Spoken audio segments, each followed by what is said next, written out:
Everybody, I have spent the week in shame because of my failure to give the break. And believe you me, I'm not risking my evaluations by blowing this again. You're getting it. And so you can just remember that 3:15. They're getting out. I want them to have a full 5 minutes, okay?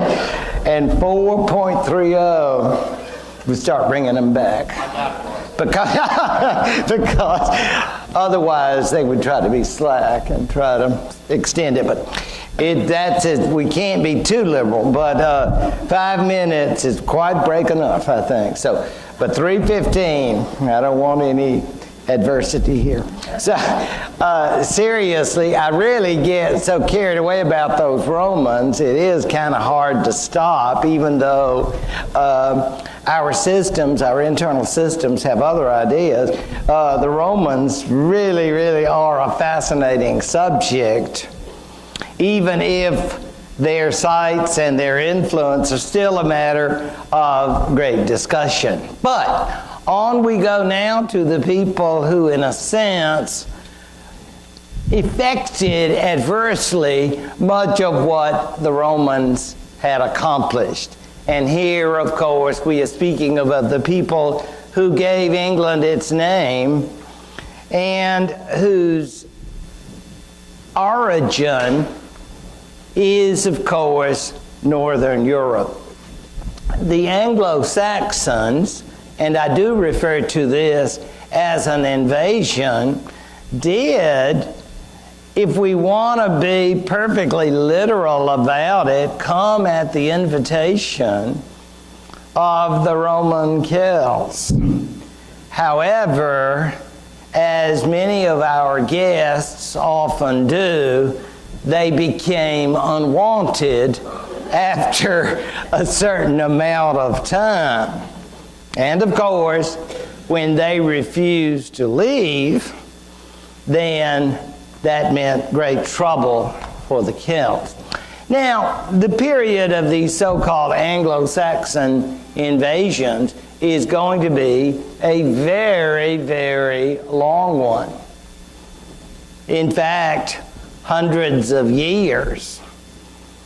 And frankly, the Anglo-Saxons are illiterate. So they're not going to be telling us a lot about their comings and goings. So we have a problem with sources. Because again, we had the Romans, they could tell us all about it, but they've got a lot more things closer to their home. And I refer to this as murky, because that's the history of the Anglo-Saxon invasions. They come in, it takes them hundreds of years to settle, and what we know about it is largely based on the fact of their conversion to Christianity eventually, and you know with Christianity will come literacy, so writing. And secondly, of course, understanding the general history of how the Germanic peoples came into the Western Roman Empire. I believe last week I used that term. The Germans call it, and I'm sure I'm mispronouncing, Völkerwanderungen, meaning the wanderings of the people, or to put it another way, going south because you're looking for the better weather and hoping that new opportunities will arise for you there. And no doubt the Anglo-Saxons in that respect were, as we like to say in the South, kissing cousins to the Goths, to the other peoples who came to occupy Western Europe. One of our sources, and boy, if he looks like he's having a bad day, but that's just normal. he's a saint, but you can be assured that he was well behaved. I have no doubt St. Gildas. But he was also, I think, in a bad mood a lot of the time. He was a Celtic monk, and he's watching the Anglo-Saxons, these Germanic peoples, take over his land. Now, we're going to be spending a lot of time later on how these folks will be Christianized. But there was already Christianity in Celtic Britain. The Romans, in a sense, had brought that. Christianity had been legalized in the 4th century. So that there would be monks there is not surprising. And when the monks see the whole world going almost literally to hell, then of course you know what's causing it. Evil and lack of righteousness. You're mighty right. Amen. So Gildas writes what is essentially a denunciation of the Celts. You say, well, why the poor Celts? I mean, how could they be to blame? Because they weren't living right. See, if they'd been living right, the Lord would have beat up on those Angles and Saxons. And he didn't. He said, come on in. You read your Old Testament and you see what you think. I think, if you remember, the Hebrews had their share of troubles. And the writers of the Old Testament will be very quick to point out that they have no one to blame but themselves. And Gildas made that point, and I want you to know this in more detail. So I wanted to quote, because you're not going to find this book everywhere. I mean, this is not a bestseller, I can promise you. It's amazing that Gildas does not get more attention, but I sort of enjoy it. The British, meaning the Celts, seal their doom by inviting in among them, like wolves into the sheepfold, the fierce and impious Saxons, a race hateful both to God and man. Okay, so no popularity contest with those Saxons.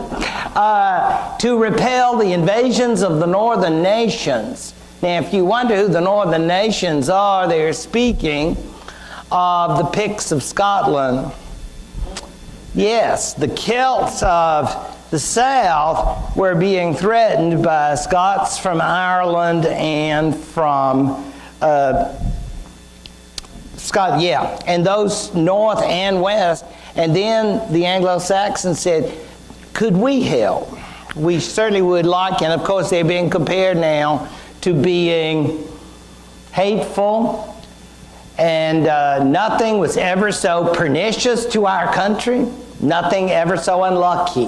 What palpable darkness must have enveloped their minds, darkness desperate and cruel. You say, wow, I don't think that's going to get a Pulitzer Prize. No, Gildas is not considered a great writer. Those very people whom, when absent, they dreaded more than death itself were invited to reside, as one may say, under the self-same roof. But wait, there's more. No sooner were the ravages of the enemy checked than the island was deluged with the most extraordinary plenty of all things. I'm going, I wonder about that. With your gross national product, I sort of wonder about your consumer goods. I think this is all to make a point. The island was deluged with the most extraordinary plenty of all things, greater than was before known, and with it, get ready, grew up every kind of luxury and licentiousness. Yes, we got Babylon in the British Isles. It is Party City. Yes. And besides this vice, there arose also every other to which human nature is liable. and particularly that hatred of truth, together with her supporters, which still at present destroys every good thing in the island, the love of falsehood. So, what's the condition of the Celtic world now? Bad, seriously bad. And who can we blame? Can we blame these wolves in coming to the ship? No, it's all our own fault because we didn't live right. So we're getting it, and you Celtic bums need to get up and do something about it. Well, of course, it's a little late for that, but that is his particular perspective, and so we do get some information from him. Now this source, why it's so small there, but this is an individual well known to students of history and members of the Catholic Church. And of course, anyone with any interest in England will know him well. Venerable Bede, or St. Bede the Venerable if you prefer, who is also a great proponent of the church, but he is English, not Celtic. So he is a lot later, and he is adjudged by most people who know about history to be one of the great historians of all time, actually. And that, in a sense, is very odd because we often think about historians as being people who go to a lot of places, do a lot of things. They get their grants and take off and say, yeah, I'm not going to teach this term. I'm going to be on a research project. The Venerable Bede spent decades in a monastery in northern England called Jarrow. And in that monastery, he pursued the life of a monk. But at the same time, he wrote this history and other works which are among the most valuable sources we have. Because he has a big point to make in this. It's called the Ecclesiastical History of England. He has a great point to make. He is English, and of course he is very dedicated Catholic, and he wants to see how his people, his grandfather was probably some kind of Germanic, me come in, beat up scouts, and all of that. And now Bede is coming in and saying, despite this, look at what we've created. Well, in fact, it was still very much a dream. There wasn't one England in Bede's time. But he had that vision. He had the idea of an England. And, of course, an England dedicated to God. And under, of course, church supervision. He didn't know what was ahead, which is good for all of us, I think. And he did understand, though, that he was living in a time with great turmoil. And he tells us a lot about that. And he also tells us a lot about miracles, stories that might seem a little preposterous by modern standards, but to a man like Bede in his day, they would seem altogether right as proof of God's special blessing on Catholic England in this very early period. In any event, a major source for us. You say, Lord, they just chopping those folks' heads as hard as they can go. Well, that is the Anglo-Saxon Chronicle. That's another major source. If you know Chronicle from Chronos, time, you're aware that probably many of us in some period of our lives kept diaries and recorded events, no matter how mundane or insignificant. The monks in various monasteries through England and up to the 12th century were making these kinds of recordings of events. Sometimes they would record some event like the election of a pope, and you say, well, how would they know about that? Well, word would get around. You know, people were always going back and forth, so they would say, in this year, such and such happened. You say, but what about all the head chopping? Well, it was a pretty violent world, and they would record these wars and executions as evidence of all the evil that was going on in the world. You got to have a lot of that to make sure that people do understand we are not in the Garden of Eden anymore. We are out there, and there's a lot of wickedness. So it does tend to dwell on what we would say the negative. There's not a lot. It's a good day to be an Englishman. There's not a lot of that. There's a lot on war, destruction, killings, and yet it does provide us with a lot of information. Again, I would not recommend this for reading in either a bed or a lazy boy, because it'll put you right under.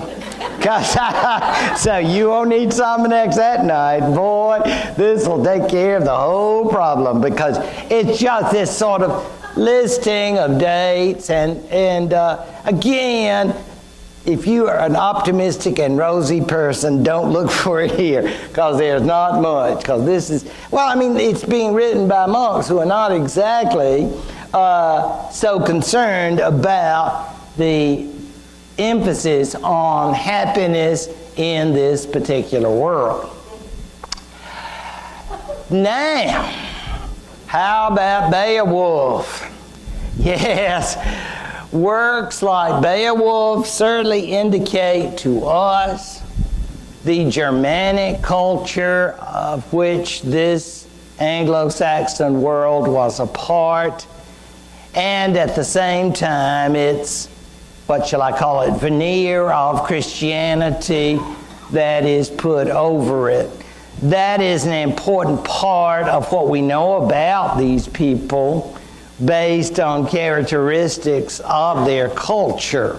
Again, you can't necessarily date these things. You can't make them exact in any sense, but you can say they are useful in understanding the culture, as well as the story and poems about this mysterious King Arthur, who has been the source of much story and legend, largely in a later part of the medieval period, describing his Knights of the Round Table and their valiant defense of Celtic Britain against these marauding Anglo-Saxons.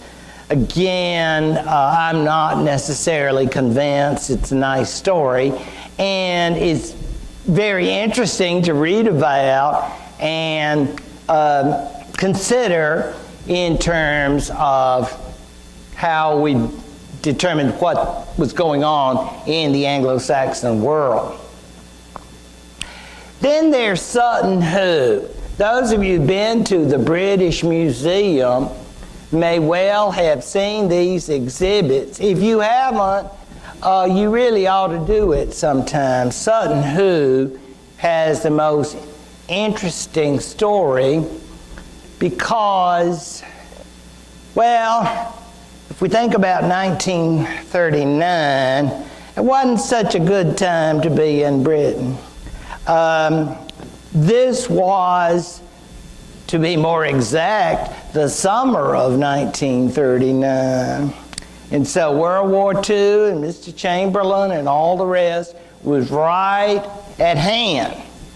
And suddenly, sort of balancing the headlines with Hitler makes demands on Poland and all the rest of it, we see this great archaeological discovery there over in East Anglia, which was, I mean, clearly it doesn't compare with the problems of Germany and Poland, but it does, I suspect, make people very proud of the individuals who were archaeologists and the discoveries that really opened people's eyes to Anglo-Saxon culture.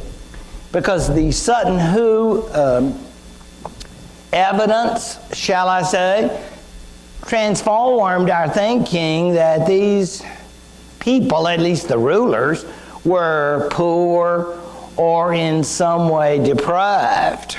No, they lived quite well. What kind of ship was it? It was a burial ship. Because remember, you may have heard you can't take it with you. But they didn't hear that. And they were going to get it. You know, get all of Mama's china and silver, and I got to have all my good stuff. And I've got to have somebody there to cook and clean, so you got to have all your folks with you.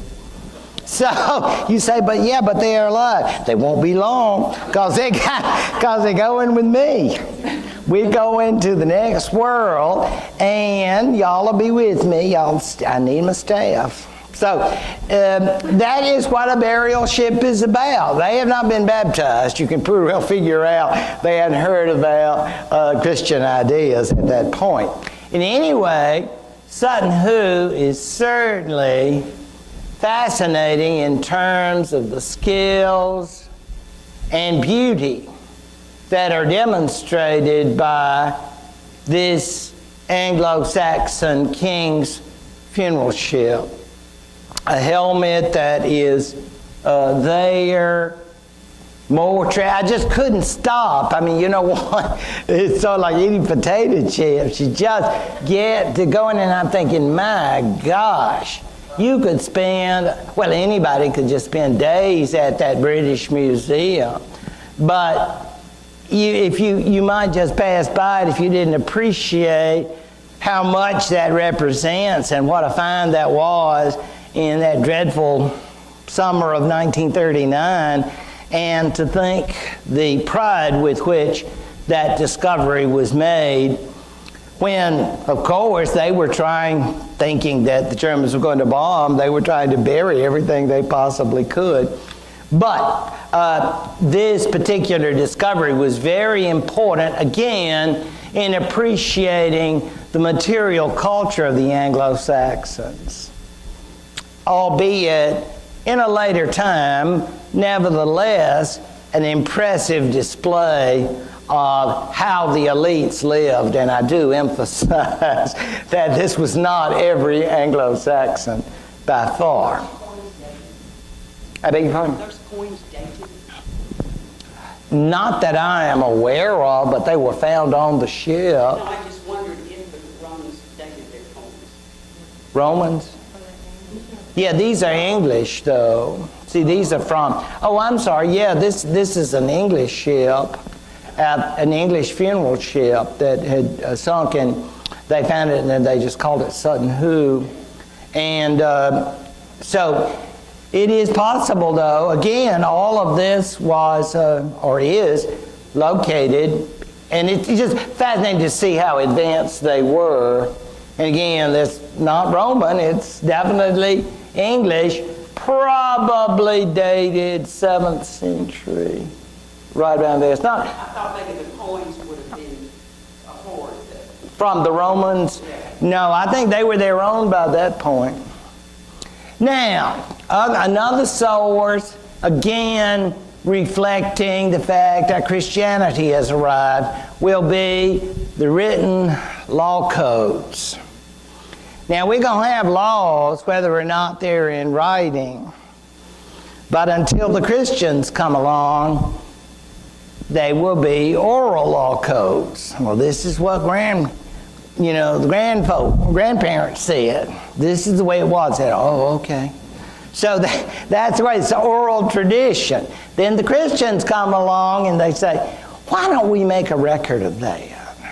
And we can just file it away, Your Majesty. And His Majesty who just said, it's writing. I guess that'd be a pretty good thing. He says, yeah, I think it will be. We file it, and I think it can be really useful, for Your Majesty. So that's the way we think it worked, that these Anglo-Saxons may well have decided to utilize the advantage of Christian literacy to take on their law codes. Now, this does not mean that they're going to do away with their Germanic traditions and say, oh, I don't think that fits in with the Gospels very well. Let's strike that one out. No, I don't think that's going to happen. But at least they will be written down a little later, and they will be a very useful source for us in learning about how the Anglo-Saxons ran things. As far as the Celts are concerned, the treatment is not very good. Celts who did not get out were essentially enslaved by the Anglo-Saxons. And the Celts who did get out, you can see them there in the non-red pink areas, are going to be inhabiting, well, the extreme south, or going over to what we would say was the west. For example, Wales became largely Celtic. Another area is an area of France that many people enjoy going to, Brittany. So that has an interesting historic connection to this particular period. And I can't stress too long that this goes on for hundreds of years. So it's not as if they all leave at once. I'm sure there were many King Arthurs out there who tried to maintain themselves as the Anglo-Saxons, Angles, Saxons, and Jutes in their various tribes kept pushing and making themselves in control. A century and a half, it is said, and tribes from these Anglo-Saxons, and that's why it's so important that we bear that in mind. No one in this long period is going to come down and say, you know, you're Saxon, we're Anglo, can't we all just be as one? I mean, I guess that would have been nice, but it's that old tribal spirit. We've got our group and you've got yours, and say hey to y'all and all that, but we're not going to have just one state, okay? We're just all separate, and that is the idea. And we're going to see that very clearly here. I thought this was interesting when you go from 500 and 800 and you watch them moving. Keep on going from their areas over here, those coastal areas, and then they keep on going. Don't take over what we call the Welsh today, but otherwise they do take over major areas. But you'll notice there's no England. Over here, you see there will be a number of different kingdoms. For example, Northumbria in the north, and then in the extreme south, Wessex.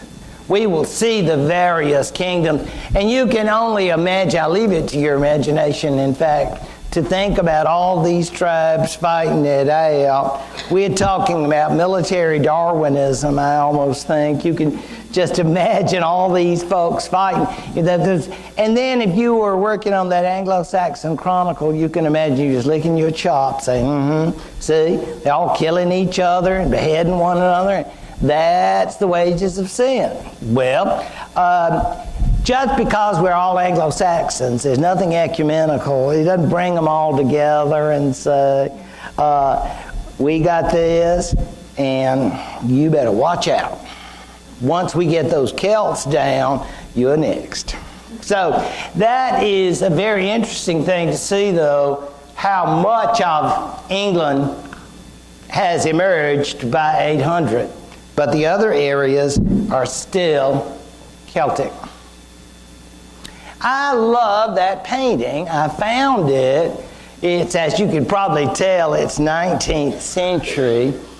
And It is a 19th century painting which is supposed to show poor Romans. Yeah, the Germans got a hold of them. And see, they were right ugly to them too. You see the fellas on the spears. And you say, uh-oh, who got to be the headpieces? Oh, those were the commanders of the legions. They're the ones who get the honor of being on top. Well, who gets all yoked up? Well, they're just the regular old troops. And they get a tour of the Germanic swamp, the local swamps, or whatever's going on in that world, because they had the misfortune of being captured.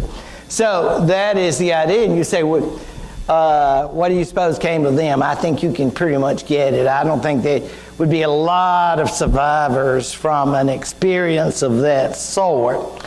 But those were the Germanic peoples, and we are going to have, yet again, another opportunity to learn about the Germanic people, including Anglo-Saxons, from everyone's favorite Roman historian, Tacitus, who, in addition to his work about his father-in-law, Agricola, is also going to write about Germanic people.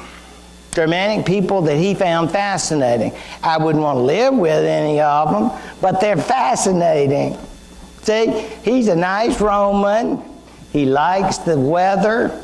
He likes civilization. He thinks they're dirty and disgusting. But he learns a lot about them, and historians are supposed to inquire. And he does inquire. In about 100 pages of type, his work called the Germania tell us a lot about the characteristics you see here. And I mention them because all Germanic groups are going to be different, whether you're talking about Visigoths or Ostrogoths or Franks or Burgundians or whichever one you wish. But I suppose the anthropologist would say they all have certain common characteristics. So this is one of those gigantic generalizations that is enough in this context for us. That they are split up into their tribes, and within each tribe there is the family clan that unites them. And then if one of yours gets in a fight with one of mine, we're going to feud. And we're going to feud, you're going to get hurt, and then a member of my family is going to hurt one of you, and then we'll do it again, and we'll just keep on going, which seems kind of ridiculous. The warriors fight for their chiefs, and do so within the context of what the Romans would call the comitatus, a devoted group of warriors who fought until the death for their lords. Women, of course, bore the children, cared for the lands. I imagine there were lots of women farmers, and supervised one would suppose, that is upper class women, all of the other elements of the society, because they had class systems just like everyone else. The masses doing the farming. You can assume that the warriors didn't do a lot of farming themselves. They were too busy going out and getting themselves killed, weren't they? So all of this is to say that in Tacitus we are told that women are devoted to the home and the family, and their joy is to bear children and be good wives. So that's a little stereotypical, but that, of course, is what we get from his version. They, of course, as I suppose every society, are used as negotiating tools between the various families, and we will see more of that as we go through. The violence is such that all Germanic peoples have a system, so you don't want to have a feud. Well, I'll tell you what we can do. How would you like to give us 3 heifers? Said, yeah, heifers. Okay then, we won't have a feud. We'll just, so you bring your heifers, and that's the payment. So that is their idea of settling a difference. It's a sort of compensation for whatever wrong was done. And it is, just like today, a very violent world. So there's lots and lots of that going on. But you don't need any court for that. That's between the 2 families. Now, say you brought in those heifers and they said, 9. Don't like those heifers. Then, feud's on. Yeah, let's go get them. And so, let's just go have a quick beer and go to it, right? So, it's just that kind of violence. Ordeals by both water and fire having to do with determining the truth. How does an ordeal determine the truth? The gods will let you know. If you're a liar, then you will remain underwater, or you will come up. If you basically stay down there, and this is timed, of course, but if you stay down the requisite time, it's obvious the water accepted you. Come on in, nice person. You tell the truth. I like you. So, but then they would watch, so it said, in this ordeal, the people who came up, oops, obviously the water didn't like you. The water doesn't like people who lie. Bad person, bad person. That is perjury in their view. And you say, well, how do they know what the gods think? Well, they are pagans. They think they have special tracts to the gods. They have a religion of sorts that more or less tells them what they want to hear. And the ordeal really helps clear up a lot of case files. You know, you're hearing about that on these shows, how they get behind on cases. So this way you could clear them right out. Now, what if you were offered that ordeal? Want to go for a dip? And you say, you know what? I think I was there that night. I think I did kind of cut that fella up. Yeah, I'd forgotten completely about that. I think one too many beers. And I would have been fine otherwise. But now that you mentioned I was there, I'm really sorry about that whole thing. So let's call it a draw. No ordeal. But so I've often wondered about how often they actually did ordeals, or they just scared folks to death by saying, you're going to get an ordeal. That, in essence, then, is a very quick summary of some Germanic characteristics, and it provides us with a kind of introduction because it's no more than that. But it's enough for us to say that within that context, we are going to come up with some 7 major kingdoms. And I always love these maps because they always look so neat and clean, and I love that. And you think, gosh, I have little boundaries, and everybody says, hello, would you like to come in? Are you here for business or pleasure? Or, I don't think so. I think this is more or less this heptarchy, these 7 kingdoms. I think you have 7 rulers, big chiefs or kings, if you want to get dignified. And these folks are able to rule those territories, and I think their borders are, how you say, flexible, depending on who's doing the ruling and what ruler may have the upper hand at the time. So this is known tradition. It's the heptarchy, and some of the kingdoms, you see the coastal kingdoms like Sussex and Essex and East Anglia, Kent, and we will come back to that in the context of Canterbury, and then the biggies like Wessex and Mercia, and then Northumbria. You say, Northumbria is so large. Well, yeah, I'll tell you why. Because there's not a lot of folks up there. Remember how we talked about sheep? Sheep, all the sheep you could possibly want. But people, not so much. It's a beautiful area, but in fact, we know that at that time, Northumbria was relatively thinly populated. So if a person became the head honcho in Northumbria, he would be ruling a kingdom primarily of sheep. But that's okay. He still had a lot to be happy about, including one of his great citizens, the Venerable Bede himself, would be living in that upper part of northern England and getting in all those messages about what was going on in the rest of the world. So when he was not, between prayer sessions, he could start doing more writing, because that's how he went about writing his great history of the English church and people. I guess we can do that break now that we're committed to.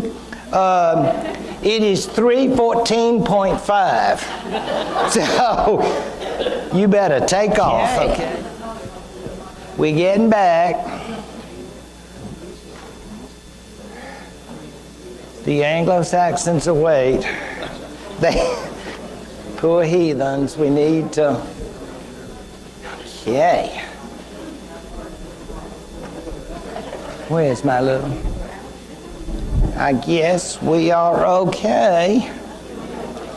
So, again, let me remind you about the heptarchy and the 7 kingdoms. And, it's kind of like children at the playground. It's like this one's bigger than that one. And you can imagine there's quite a bit of competition among them. Nothing is permanent in this arrangement, but traditionally we speak of these 7 kingdoms. And again, we understand that each kingdom consists of these various clans and groupings, and some of them don't like this one, and some of them don't like that one. So it's not necessarily in perfect bliss and peace, even within each kingdom. And when we talk about questions of law and order, I think it's probably each family for itself. I think you can pretty much determine that in those early stages of the Anglo-Saxon world, there was not a lot of peace and tranquility. Certainly not if the Anglo-Saxon Chronicle is to be believed. On the other hand, if you are an Anglo-Saxon peasant, along with your Celtic brethren, I can assure you that life will consist of work, and a lot of it. You are not part of the elite that fight, love, beget, and die. Because remember, that's why they are the rulers and you're not. So that's part of that great tradition between the two. There are 8 names. Well, the name that you see, Lindsay, is actually part of Northumbria, and that would explain what appears to be a discrepancy. I don't know why they put that in there. It was just a small kingdom within Northumbria, and at times it may have had some degree of independence. Steve? No. Oh, use the F word. Oh, he's... See, I get, as a medievalist, I get all... Because that's so much later. We got... Oh, Dark Ages. Did you... Oh, I'm in the dark. Oh, I've been told that before. I hope. Do we need lights? We can't see your face. Oh. Do we have lights in here, or is that a... I don't know. That's so interesting. Oh, and there were lights, yes. Yeah, thank you. I don't even think about things. I just, just think about the Anglo-Saxons, sir. Yeah, I think that the reason that Lindsay is included is that of the surviving pedigrees of the royal family, there's a pedigree for Lindsay that's included in the other. That's why. That is so interesting. I'd never really... That doesn't really appear much in the historical record. No, because, they always talk about the heptarchy and the seven and makes it so convenient. But in fact, of course, they did change in terms of size and significance over these long periods, even before the feudal period. And I'm not going to use that word until the Normans come, Steve. So I promise you, but it's coming. It's coming, and it's coming full scale. But these folks, I get what you're saying, but I think I'm just going to delay that whole discussion but there is that Germanic idea of these warriors fighting for their Lord within the comitatus. So that element is definitely... Where is Hadrian's Wall? Oh, Lord, that's way up there in Northumbria. It's practical. Northumbria? Well, I would not quite. Yeah, not quite. That's the best way to put it. Not quite, but it's up there. And the Antonine Wall is probably, go green, it's probably up there, in the southernmost part, because they did build up into southern Scotland. But Hadrian's Wall is just below. Yeah, exactly. Beg pardon? Yeah, how about those? Yeah, those are those little creatures. Now, we're going to talk a little bit about what those Anglo-Saxon kingdoms were going to be. And if it seems as if it's pretty basic, I wouldn't be too terribly surprised. We talked a lot about the sources. So we know about the sources of information. So here, they tell us a little bit about the institutions. Could you find an exception among the seven? Oh, I dare say you could. But this is close enough to make the point. For example, the term Witan, W-I-T-A-N, that's the English word for the King's Council. And I think it's probably not very elaborate. The king, big chief, whatever you want to call him, he gets together with the big man in his area. He says, hey, y'all want to go to war? He says, yeah, that sounds good. I don't mean to be crude about it, but I really don't think it's more elaborate than that in the earlier stages. Certainly it elaborated in time, particularly after they're Christianized, because you know who's going to be joining? The bishops. Yes, the big church folks are going to be coming in, and they are part of the decision-making process too. The decisions were not only about war for the Witan, but they would also deal with issues like marriage. Not who you're going out with or what are some of the showers going to be like, but always, what are we going to get out of it? Are you sure that this particular relationship is going to be useful? Not, well, they're a mighty nice couple together. None of that. We don't care about all that. All we care about is ensuring that somehow this will be a useful relationship. And we don't have to confine ourselves to the British Isles. We undoubtedly have scouts out in the various other Germanic kingdoms, which I think is very interesting too, that they shop around and bring her on back, and if the parents agree, hey, it's a go.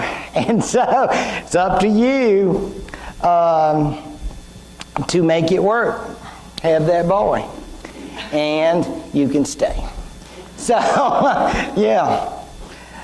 30 to 40 members, meeting 3 to 4 times annually. Again, these are basic stats with no particular significance except what we are told in the Anglo-Saxon Chronicle or other written works, and it may have varied widely from one kingdom to another. I do that to make sure that there is no misunderstanding. Now, all the way through Alfred and almost until the Norman conquest, we will have the various kingdoms, and then eventually England itself after Alfred, divided into these particular areas called shires. And you who've been there will know about Worcestershire and Cheshire and all the rest. So we all know about shires, and we know that was the basic area into which they would be divided, with the main official being called the ealdorman, an Anglo-Saxon term that passed out of usage. He was a major official. There is no reason to think, until at least the Christians, that there would be any degree of literacy involved, because they were an illiterate people. But they obviously had the confidence of the king of whatever realm it would be. Now, if it's Northumbria, that would have been a pretty large area, wouldn't it? But think if you were in one of the smaller areas like Kent, I would think an ealdorman would control, as much as he could, a rather significant part of that particular territory. Under him, the people who were called thanes. Oh boy. Thanes have a fascinating history in Anglo-Saxon England. I remember my Emory professor called his dog Thane. I mean, it was like that. And so I always grew to think of that as a term of great honor and venerability, because he so honored his pet. A Thane being the warrior, being the fighter.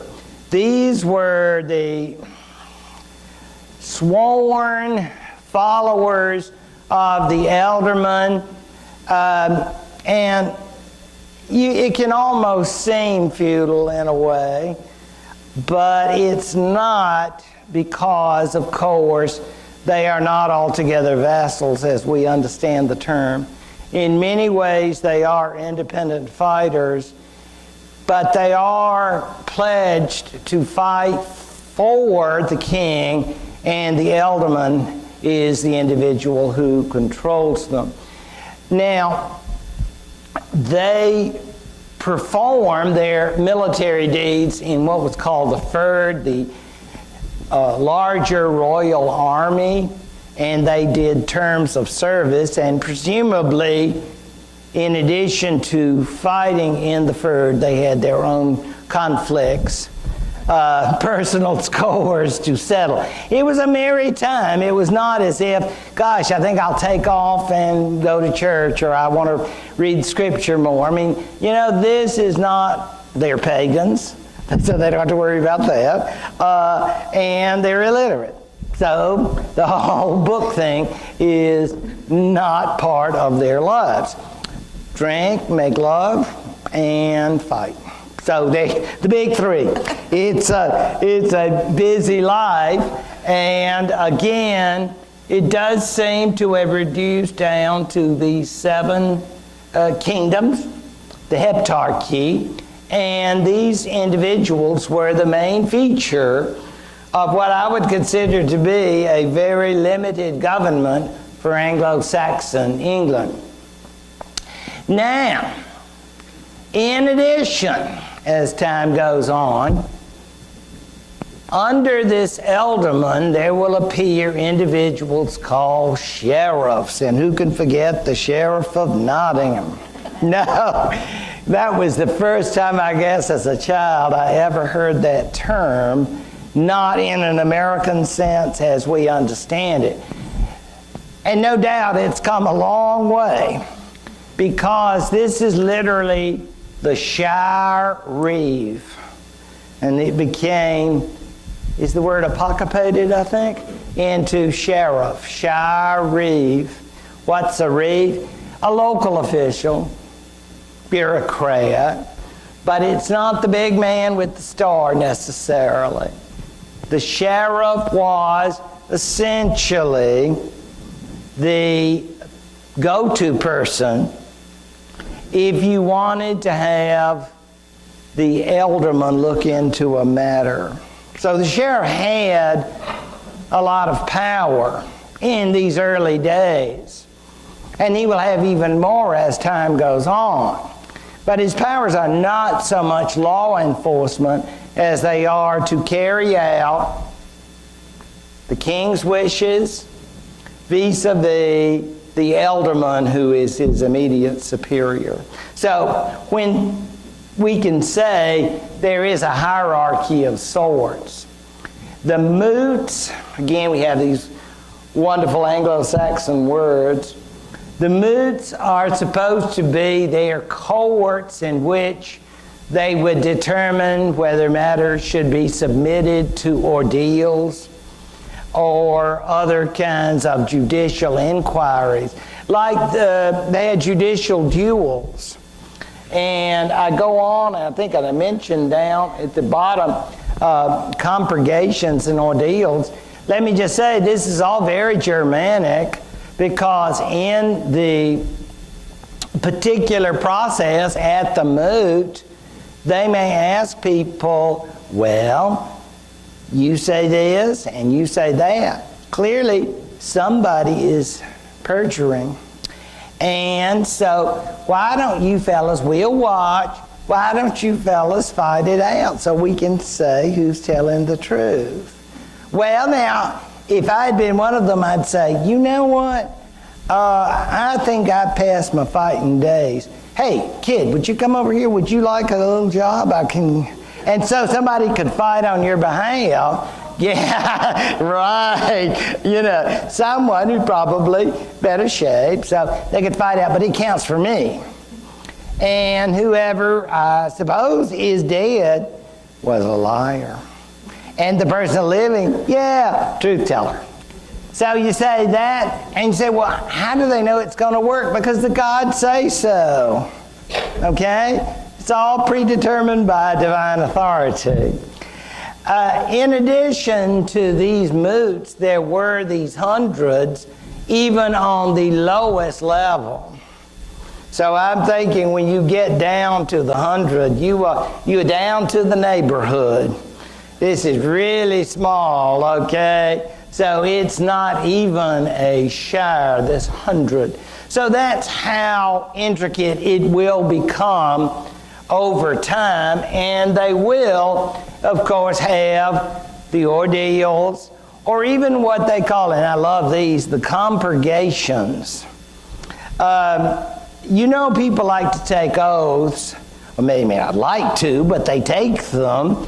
And the closest I get to all this oath taking is with television shows, but I do know that you are required to do so in the courtrooms, and you are guilty of perjury if you have violated that oath. Well, of course, compurgation says if one oath is good, how about more? So what they would have would be oath takers. I have more oath takers than you do. So when people would go before this by compurgation, and these moot courts would determine it, maybe the sheriff would determine who had the most oaths on his behalf. Now, what, yeah, no, what do you think? But what if you make a boo-boo during the oath? That happens. As many times as I've heard it on Law and Order, I'm just never sure if I had to go in the court, for not giving that break last time. I think, I have to take the oath. And I think, what if I made a mistake? Well, then, see, that's not good for your health, because you get thrown out, if you were going to count you as one of your witnesses.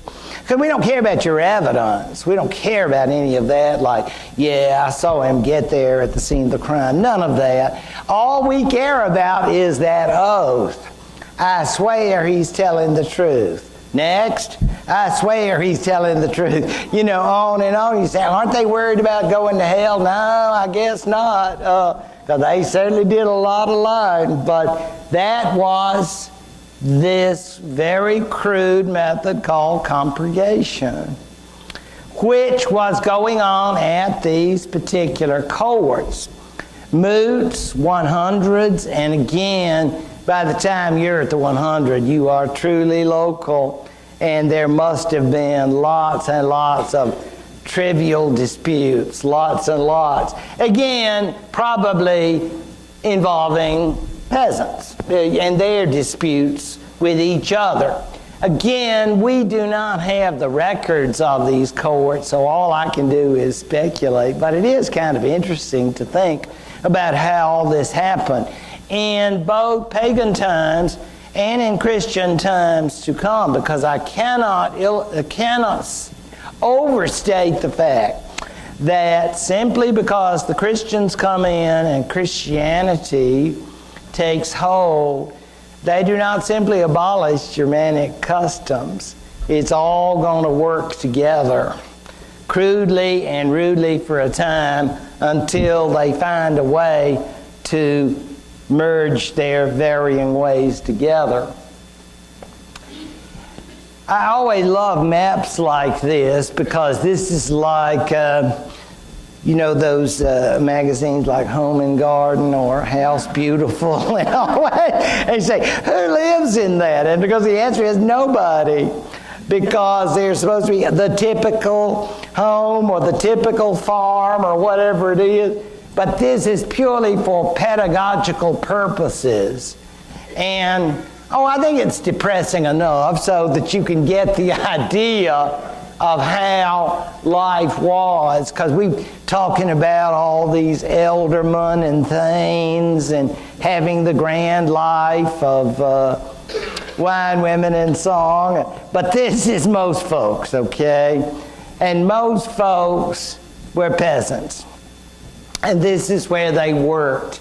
It is often referred to as manorialism, and it does involve what we call strip farming, because no one in that society could have afforded to be an independent farmer. Everybody farmed together, and strips were assigned to individual peasant families, and then they were all farmed together as a team. Farming methods were so crude that, famine was not uncommon, and it was not surprising, I think, that over time people could expect that if you actually knew somebody, we speak about people having weight problems, that would be like, wow, they have a weight. That would be the greatest thing in the world, because in a society of this sort, and you can believe that nobody who lived this kind of life ever had a weight problem.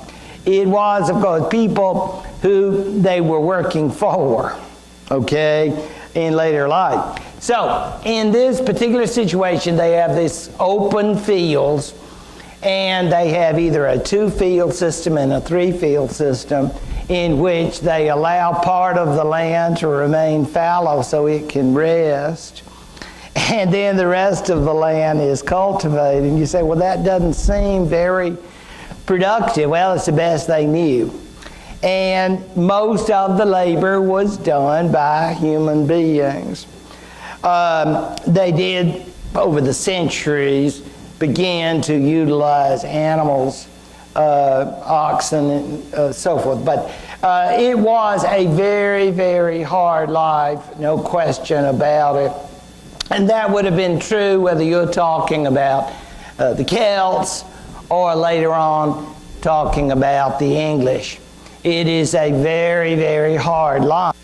Again, this, of course, is a very general description because it doesn't change much over time. There is no great explosion of agricultural technology for centuries, probably until the 12th century when they developed new methods. And even then, it is a very, very hard life.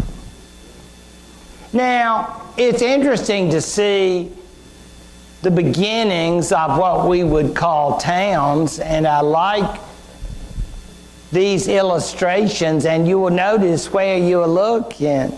It's down south, and you say, well, where's the north? It's there, but that's mostly sheep, okay? Our towns, and we're calling them burghs, B-U-R-H-S. And you say, I'm thinking burgher, bourgeois. You're right. That's where these are primitive communities. You say, what are they doing? Well, they must have something to do after the Christians come with Christianity. They must be in some way involved with the military, because there's not a whole lot of point in living in a burg. You say, what are you going to do? Can you do any farming in the burg? No. So you need to be out of the burg. You need to be in the countryside, because most people need to work to eat. Okay, no Kroger. You got to work to eat. So this is very, very small. There are lots of them. And they have a military purpose.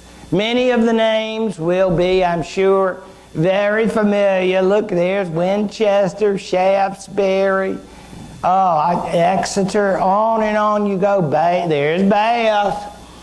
Not like the old Roman Bath, I can assure you, because, of course, we don't bathe. But that was a Roman thing, and so they can keep their bathing with them. Hurts the skin. So, more or less, these are called burghs. And you say, well, we've really come down. Well, I dare say, depending on the way you want to look at cultures, obviously, the golden era, if you want to think of it that way, of Roman Britain is certainly nowhere to be seen except primarily in ruins. Because the English, Anglo-Saxons, neither have a desire nor an ability to maintain all of that. So the burghs in no way equal the Roman towns of yore.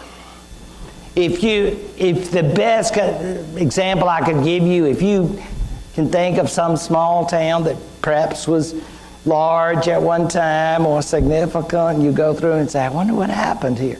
It's kind of like that with a lot of these Roman towns, because there's just not a lot of reason, because there's just not a lot of trade. There's not a lot of need at that time for commercial centers. These will grow greater and more significant during Anglo-Saxon periods like the 9th century. But early on, they are merely small defensive fortresses, and that is it. Now, can we go to the Christians? Because that will be the last point I want to make, because really when we talk about the Germanic culture, and as we do so, if we miss out on the significance of the Christians, we really do not understand the importance of the Anglo-Saxons. And no one more so than, of course, St. Augustine. of whom I always like to say, no, not that St. Augustine, not the big one. This is the little one, okay? Not St. Augustine, the philosopher. He was Bishop of Hippo and one of the greatest figures in the history of early Christianity. This St. Augustine will be the first Archbishop of Canterbury and celebrated for that reason. The reason I chose that particular picture is, I don't know about you, but I like that sort of orthodox rendition. If you know much about art, you know, at least it seems to me, that it does have the feeling here of an Eastern approach in art, the way that he is pictured here. And he certainly was not, as far as we know. He was a Canterbury Archbishop, starting out as a Benedictine monk, which was not uncommon, and sent by Rome to England, which he didn't know. He thought it was the end of the earth. And he sent back letters to the Pope, and you know, they don't always say like, yeah, I'm ready to go. This is a great feeling. I'm so happy I can participate in this. A lot of them are like, can we come home now? You know, I mean, they were missing Italy a lot, because you can imagine it can get a little scary over there in this place way out west, which to them was the end of the world. And of course, his tonsure is in great display. Now, the Anglo-Saxons are not by any means the first Christians, and that's where I like to start here, by making sure that everyone appreciates the fact that Christianity was alive and well in Roman Britain. They had slipped in when Christianity was illegal. And I myself can actually say that I have seen various sites that represent other religions which were popular in that day and age. Believe me, they were made illegal once Christianity became the official religion. But there were temples of Isis, the Egyptian goddess. There were worship centers for Mithras, the god of light, who came, well, all the way from Persia. So missionaries came in varieties of religions and established meeting places. I mean, it was all part of the Roman world, and they were looking for converts wherever they could find them. And so when we leave the Roman era, you're thinking, I wonder what happened to those Christian communities. Well, I suppose, like Gildas was saying, they were praying that the end of the world was coming, and they were thinking, boy, all these Babylonians and all these Sodom and Gomorrah folks, they're going to get theirs, because look at what's happened, because they are part of this British Celtic Christian group, and they are seeing all these heathens pouring in and doing all these bad things, and they say, it's Sin City, so pernicious. So they are assuming the end of the world is coming, and it would appear so from the perspective of this particular group. What became of them? Well, they're not part of the Anglo-Saxon world, I can assure you of that. They, by then, we assume that most of them had, well, if they're Celtic, I would get the heck out of Dodge. I mean, I'd be headed west. I mean, I'd be getting out as fast as I go. Because Anglo-Saxons are not saying, oh, you're Christians. We've heard a lot about you. We would like to find more. And, you know. No, I don't think they had the least bit of interest. So they were not ripe for conversion. The Anglo-Saxons are going to hold out a long time. So if I'm a Celt, I'm saying, gee, I think we need to go somewhere else.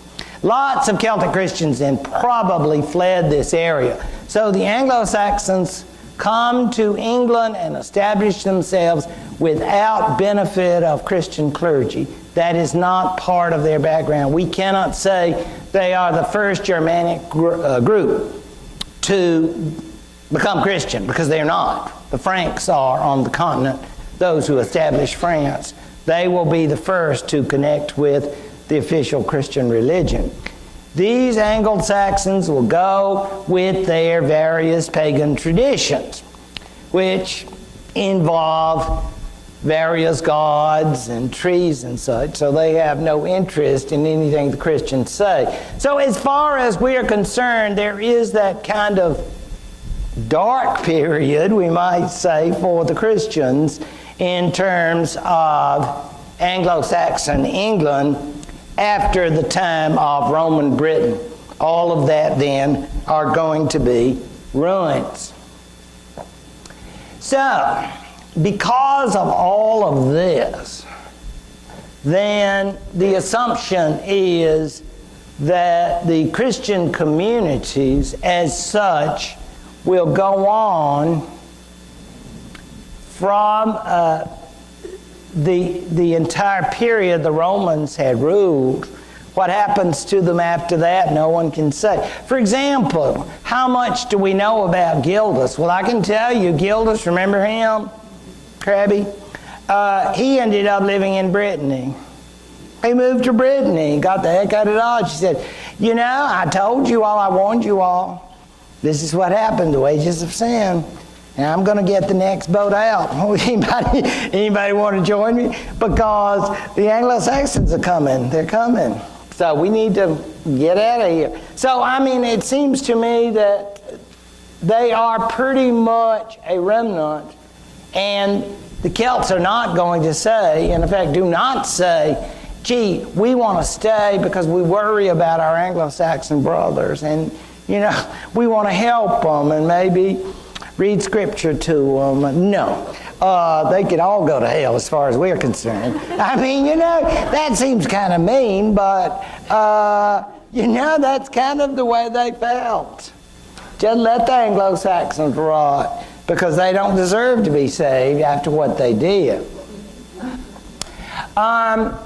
It is interesting, though, to think that Christianity, maybe not there in the Anglo-Saxon territories, but out of those territories did thrive, and it did remain after the Romans.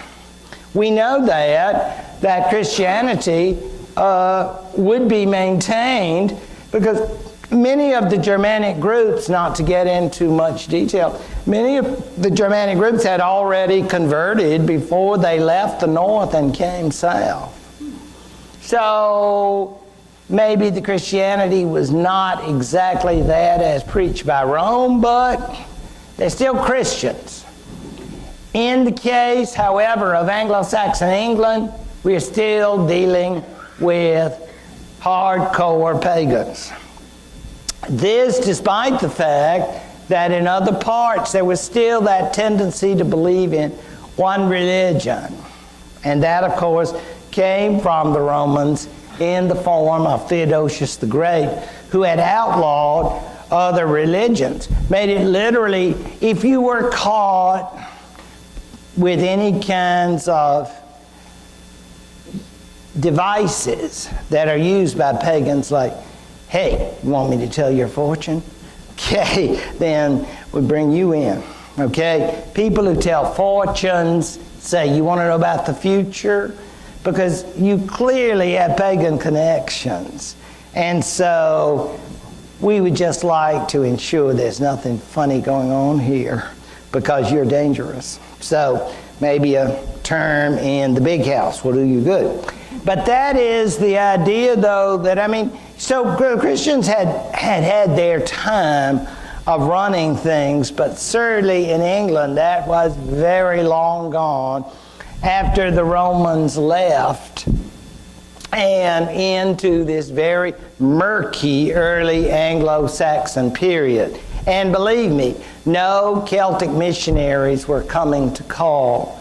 That they would be saved would be a decision made by, yes, you guessed it, Rome. Rome said, all those heathen, and I've got all these missionaries. Let's go get them. And that's where we'll start next time. Thank you.